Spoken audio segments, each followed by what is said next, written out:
अस्सलाम वालेकुम, मेरा नाम उसामा सलमान है और मेरे साथ मिस पौला हटक है। हम BSN 8th सेमेस्टर के स्टूडेंट हैं। तो जैसा कि आपको पता है कि हमारा टॉपिक डेंगू फीवर और एड्स अवेयरनेस है, तो इसके लिए आज हमारे साथ मौजूद हैं डॉक्टर आदिल साहब। शुक्रिया डॉक्टर आदिल साहब। तो हम इनसे जानेंगे कि आप बताएं हमें कि डेंगू फीवर है क्या है, इसकी वजूहत क्या है और ये कैसे होता है। अस्सलाम वालेकुम, क्या है? तो ठीक है।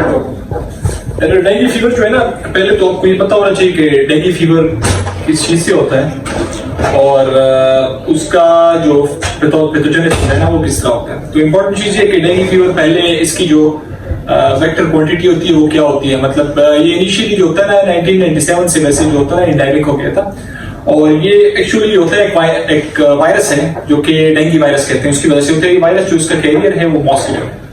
उस मॉस्किटो का स्पेसिफिक नाम है एडीज एजिप्टी कहते हैं। और जो ये वायरस है ना, इसको असल में फ्लेवी वायरस होता है जो कि इसके सब टाइप में फिर आ जाता है। ये सारा कुछ जो डेंगू वायरस के नाम से होता है।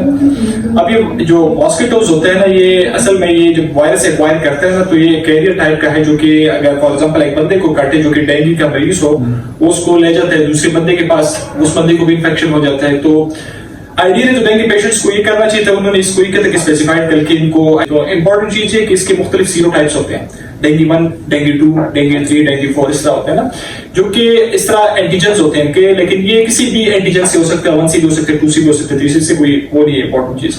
तो शॉर्टकट समराइज करूँ ना, तो डेंगू जो होता है ना, इसमें 3 फेजेस होते हैं। डेंगू फीवर होता है, फिर डेंगू हेमोरेजिक फीवर होता है और डेंगू शॉक सिंड्रोम होता है ना। तकरीबन इनिशियली जो 2 से 5 दिन या 7 दिन होते हैं इसमें फीवर होते हैं इनिशियली। इसमें आपको हेमोरेजिक फिनोमिना भी हो सकते हैं जो कि नॉर्मली 10 दिन में इस तरह प्रेजेंटेशन कर देते हैं, जिसमें मिस्टेक्सेस बॉडी के मुख्तलिफ एरिया से ब्लीडिंग हो सकती है।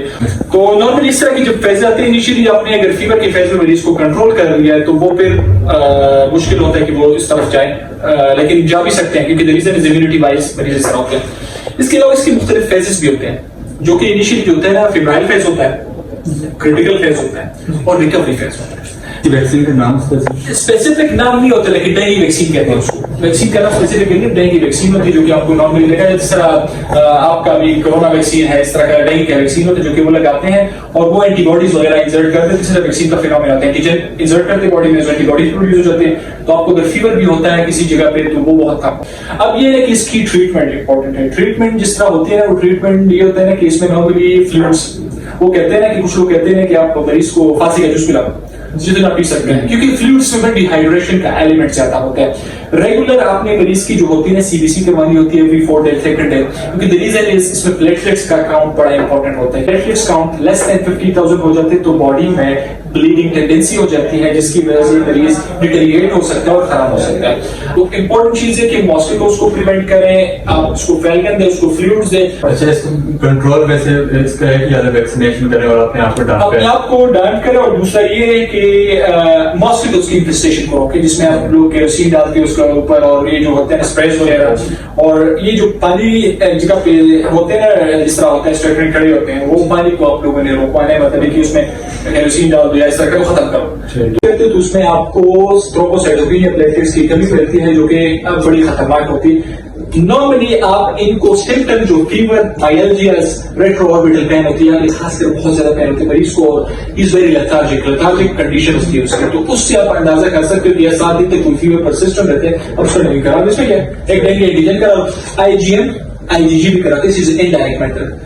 IgM नॉर्मली इनिशियल फेज में होता है जो कि आपका एक्यूट फेज होता है जो कि तकरीबन 7 डेज तक होता है, उसमें IgM आपका पॉजिटिव होता है। और जो आपका क्रॉनिक फेज होता है, मतलब जिसमें रिकवरी हो जाती है, तो ये हो जाता है कि मरीज को रिकवरी हुआ तो उसमें IgG पॉजिटिव होता है। तो ये भी एक टेस्ट हम कराते हैं, this is indirect serological test, और डायरेक्ट एंटीजन PCR कराते हो जो कि नॉर्मली हो जाता है। वैक्सीनेशन भी अवेलेबल है, लेकिन आप नॉर्मली इसको पैनाडोल से, सिंपल पैनाडोल 2 टैबलेट्स अगर घर में हो तो आप वो ले सकते हो और इसको कंटिन्यूअसली मॉनिटरिंग ऑफ CBC की जरूरत पड़ती है।